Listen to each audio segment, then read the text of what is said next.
संयुक्त राज्य अमेरिका ने ईरान से पिछले 47 वर्षों में क्षेत्र में हुई सभी युद्धों के लिए मुआवजा और खुद ईरान में मारे गए सभी प्रदर्शनकारियों के परिवारों को क्षतिपूर्ति की मांग की है।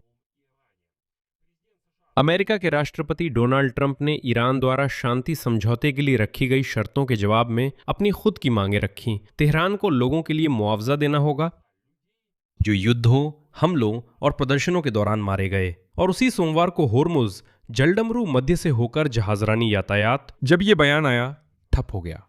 औसतन पिछले 10 दिनों में लगभग 11 जहाज़ों के मुकाबले ये संख्या घटकर 6 जहाज़ों तक आ गई, जबकि युद्ध से पहले ये आंकड़ा लगभग 150 जहाज प्रतिदिन था। इसलिए ऐसा लगता है कि दोनों पक्ष होर्मुज जलडमरू मध्य को खोलने पर सहमत नहीं हो पाएंगे। और इसी बीच इस माहौल में शेयर बाजार की प्रतिक्रिया बिल्कुल उल्टी होती है।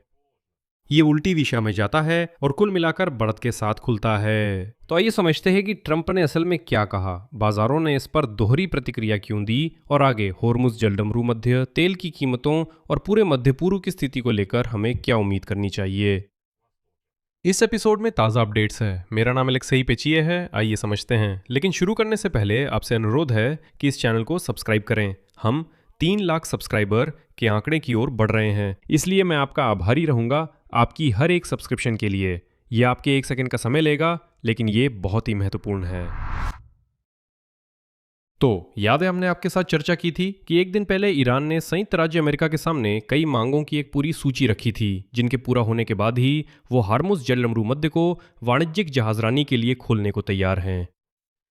प्रतिबंध हटाने और सभी जमी हुई संपत्तियों को मुक्त करने के अलावा ईरान ने संयुक्त राज्य अमेरिका से इस युद्ध और 2025 के युद्ध के लिए मुआवजा और क्षतिपूर्ति की मांग की है। मतलब संयुक्त राज्य अमेरिका को बिना किसी अपवाद के सभी नुकसान की भरपाई करनी चाहिए। और अब ट्रंप ने इसका जवाब देने का फैसला किया है। उन्होंने व्हाइट हाउस में बोलते हुए कहा कि ईरान के खिलाफ युद्ध इसलिए शुरू हुआ ताकि उस देश के पास परमाणु हथियार न हो, और ये भी आश्वासन दिया कि संयुक्त राज्य अमेरिका के साथ बातचीत में मुआवजे की शर्तों पर कोई चर्चा नहीं हुई थी। और जैसे कि ये तो ईरानियों की गढ़ी हुई बात है, और फिर उन्होंने जवाबी कदम उठाते हुए कहा, लेकिन ये एक दिलचस्प विचार है क्योंकि अब मैं भी ईरान से मुआवजे की मांग करता हूं, उन सभी लोगों के लिए जिन्हें उन्होंने अपनी बमबारी और उन कई संघर्षों के कारण मार डाला या गंभीर रूप से घायल कर दिया, जिनके लिए वे कुख्यात हैं। और फिर डोनाल्ड ट्रंप ने उन खास श्रेणियों का जिक्र किया जिनके लिए उनके अनुसार अब ईरान को भुगतान करना चाहिए। इसमें शामिल हैं अमेरिकी जहाज कोल पर मारे गए लोगों के परिवार, लड़ाई में मारे गए हजारों अन्य लोग, और साथ ही उन सैकड़ों हजारों निर्दोष प्रदर्शनकारियों के परिवार जिन्हें डोनाल्ड ट्रंप के अनुसार ईरान ने पिछले 50 वर्षों में मार डाला। जैसा कि वो कहते हैं, उदाहरण है, उन 52,000 लोगों का तो जिक्र ही नहीं जिन्हें पिछले 5 महीनों में मार दिया गया। और फिर डोनाल्ड ट्रंप ने अपनी बात को समेटा। इसलिए अगर किसी को नुकसान की भरपाई करनी चाहिए तो मेरी राय में ये ईरान को करना चाहिए। और अगर आप उनकी सोशल नेटवर्क ट्रू सोशल पर जाएंगे तो उन्होंने एक पूरी सूची जारी की है कि ईरान को किस किस चीज के लिए भुगतान करना चाहिए। क्षेत्र में सभी युद्धों के लिए, वहां अमेरिकियों पर हमले के लिए, वास्तव में प्रदर्शनकारियों की हत्या के लिए, और भी बहुत कुछ। कुल मिलाकर वो कहते हैं कि सुनिए, ये ईरान को भुगतान करना चाहिए। और अंत में ट्रंप ने आश्वासन दिया, उद्धरण, मैंने अपने प्रतिनिधियों को स्पष्ट रूप से निर्देश दिया है कि वे इसे भविष्य की किसी भी बातचीत में ध्यान में रखें। यानी अब ट्रंप ने कहा है कि उनकी टीम को ईरान को बिल देना चाहिए, वरना कोई भी बातचीत नहीं होगी। बाद में उसी दिन ट्रंप ने एक और बयान दिया जो होर्मुज जलडमरू मध्य पर उनकी वर्तमान स्थिति को दर्शाता है, उदाहरण, सुनिए, इस समय वास्तव में होर्मुज जलडमरू मध्य को पूरी तरह से नियंत्रित करने वाला एकमात्र ताकत संयुक्त राज्य अमेरिका की नौसेना है, और हमने पूरे जलडमरू मध्य को पूरी तरह से बारूदी सुरंगों से मुक्त कर दिया है। मतलब ट्रंप सार्वजनिक रूप से दावा करते हैं कि इस रणनीतिक जलमार्ग का वास्तविक नियंत्रण अब अमेरिकी नौसेना के पास आ गया है। और वो ये भी कहते हैं कि उन्होंने पूरा होर्मुज जलडमरू मध्य पहले ही बारूदी सुरंगों से मुक्त कर दिया है, चाहे तेहरान के साथ समझौता हो या ना हो। जबकि असलियत में ऐसा बिल्कुल भी नहीं है, और होर्मुज जलडमरू मध्य तो बिल्कुल भी संयुक्त राज्य अमेरिका के नियंत्रण में नहीं है। और इन बयानों का संदर्भ बहुत ही महत्वपूर्ण है। ईरान की जो मांगे हैं, जिनका जवाब अब डोनाल्ड ट्रंप दे रहे हैं, वे ज्यादातर उन शर्तों के अनुरूप हैं जो जून में हुए प्रारंभिक शांति समझौते में तय हुई थीं। उसी समझौते की जिसे बाद में फिर से शुरू हुई लड़ाई के कारण तोड़ दिया गया था। मैं फिर से याद दिला दूं, एक दिन पहले ईरानी शासन के एक प्रतिनिधि ने साफ शब्दों में कहा कि हम संयुक्त राज्य अमेरिका के सामने मांगे और यहां तक कि अल्टीमेटम भी रख रहे हैं। और वहां मतलब ईरान को धमकी ना देना, ईरान की प्रॉक्सी ताकतों को धमकी ना देना, मुआवजा देना, हर्जाना देना, युद्ध हर्जाना देना, प्रतिबंध हटाना, जमी हुई संपत्तियां जारी करना वगैरह। और बहुत से लोग इसे ऐसे ही समझते हैं। Это слушайте, мол, ну это наглость какая-то. Но ईरान अभी 2 महीने पहले की वार्ता की स्थिति पर लौटने की कोशिश कर रहा है, मुआवजे और प्रतिबंध हटाने की मांग कर रहा है। और ट्रम्प जवाब में एक जवाबी हिसाब पेश करते हैं जो कहीं ज्यादा बड़ा दिखता है। मुआवजा महीनों के लिए नहीं बल्कि आधी सदी की जंगों के लिए है। देखिए, और बात यह है कि ट्रम्प को आखिरकार चकमा दे दिया गया, क्योंकि हाँ, भावनात्मक रूप से कहा जा सकता है कि ईरान गलत नहीं है। ईरान सच में गलत नहीं है। मैं जोर देकर कह रहा हूं, जोर देकर, ताकि कोई भ्रमित ना हो। ईरान तेहरान की मौजूदा सरकार ये साफ तौर पर एक आतंकवादी संगठन है जो इस क्षेत्र में सभी प्रॉक्सी ताकतों को फंड करता है जो इस इलाके को अस्थिर करती हैं।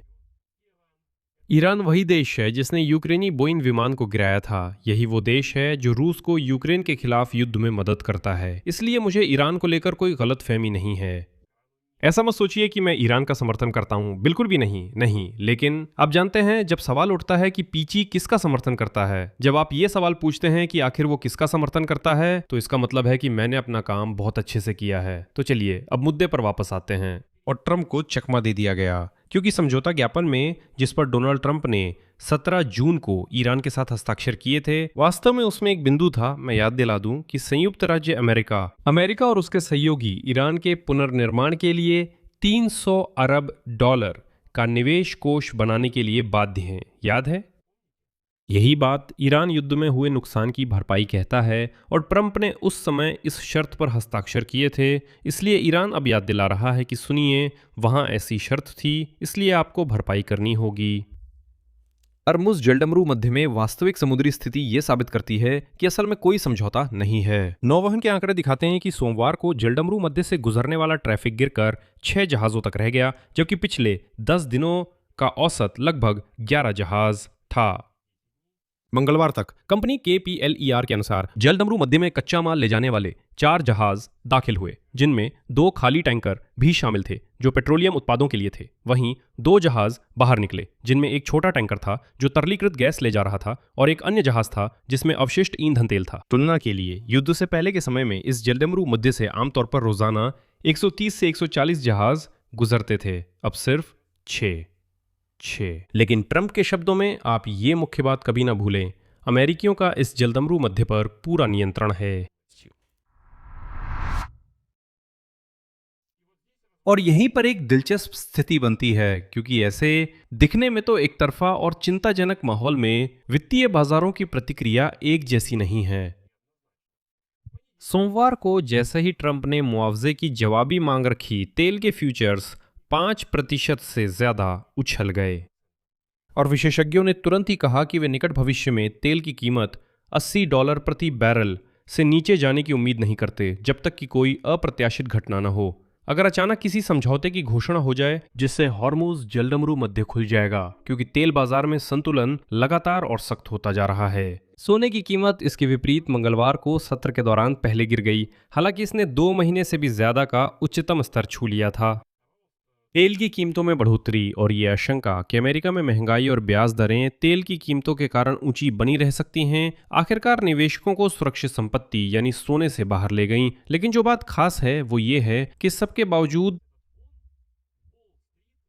वॉल स्ट्रीट ने इसके विपरीत मंगलवार सुबह बढ़त के साथ शुरुआत की, जब ये खबर आई कि अमेरिका और ईरान आखिरकार समझौते के करीब हैं। इस सारी बयानबाजी के बावजूद ऐसा समझौता 6 महीने से चल रहे संघर्ष को समाप्त कर सकता है। सच तो यह है कि बढ़त ज्यादा नहीं थी, क्योंकि डाउ जोन्स इंडेक्स ने इस सत्र की शुरुआत में 13 अंक यानी 0.13% की बढ़त दर्ज की, जबकि नैस्डैक 20 अंक यानी 0.24% ऊपर गया, और S&P 500 0.1% मजबूत हुआ। ये निश्चित रूप से वो मजबूत रैली नहीं है जो बाजारों ने जून में दिखाई थी, जब पहली प्रारंभिक सहमति के बाद सूचकांक एक ही सत्र में 2% तक उछल गए थे। मतलब निवेशक सौदे की संभावना पर विश्वास तो करते हैं, लेकिन अब वे कुछ महीने पहले के मुकाबले इस पर कहीं ज्यादा सावधानी से भरोसा कर रहे हैं। आखिर नतीजा क्या है? एक तरफ ट्रंप अपने मुआवजे की मांग के साथ, जो पिछले 50 साल के संघर्षों के लिए है, बातचीत में दाव इतना बढ़ा देते हैं कि ईरान के साथ जल्दी समझौते की संभावना कम हो जाती है।